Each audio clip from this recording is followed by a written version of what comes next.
Okay, picking up where we left off, we are still in our little project here looking at color and transitions.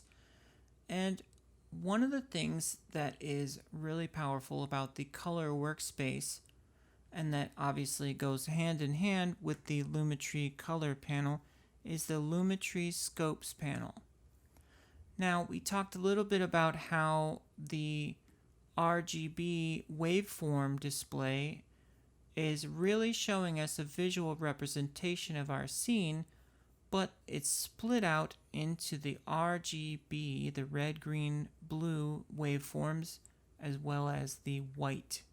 So there is a lot more that we can find in the Lumetri Scopes panel by just going to the wrench icon here, which is the settings, and we see in here the different types of displays that we can choose from. We are currently looking at the RGB waveform.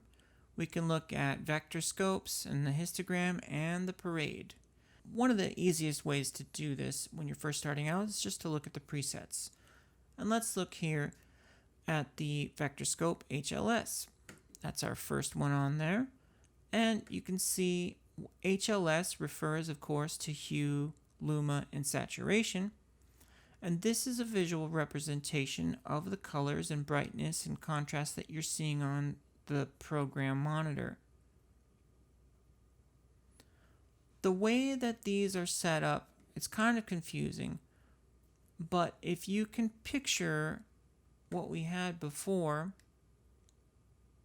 which was the waveform, but when we go to look at the vector scope, we imagine that this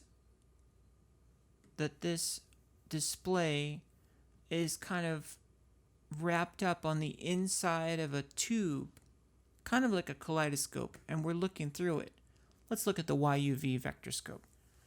Now I've just gone ahead and added it next to our RGB waveform so that you can tell what's happening in both of them at the same time. Now I'm actually going to scoot this over a little bit so we can have more room to see it.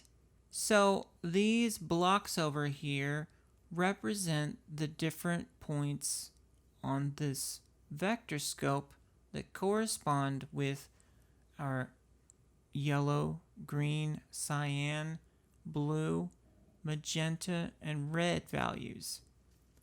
It's handy to be able to match color, to do color correction when you have these blocks here, because you can always use a color checker chart. Going back to our scopes panel, we choose a different preset and we can look at the parade RGB. Now this is going to give us the waveform but separated out, so they're not overlapped, which makes it easier if you're trying to analyze an individual channel's value. Like, why does this look so warm? What's going on in the red channel here?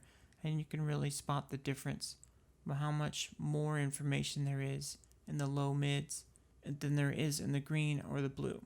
We also have the histogram, which is another method of displaying the RGBW values. So as I scroll through, you can see the overall luma being displayed as white and the RGB values, 255 at the top here being the brightest and 0 down here being the lowest or off. Come up again for the presets and we can see that there are a ton more. In fact, if we go to the Premiere 4 scope, we can see that it's going to show us the most popular scopes here all in one panel. So what's great about this is that we can we've got our vector scope, we've got our RGB parade, our histogram, and our waveform. And you can see that this particular preset has taken us into the float color space as opposed to just standard 8-bit or to HDR, which is not anything that we'll be dealing with today. If we go back to 8-bit, we'll see that the display of the colors is a little bit less detailed there's actually less information being displayed. However, this doesn't change the way that the color information contained in the clip is affected. It only changes the way that the waveforms are displayed.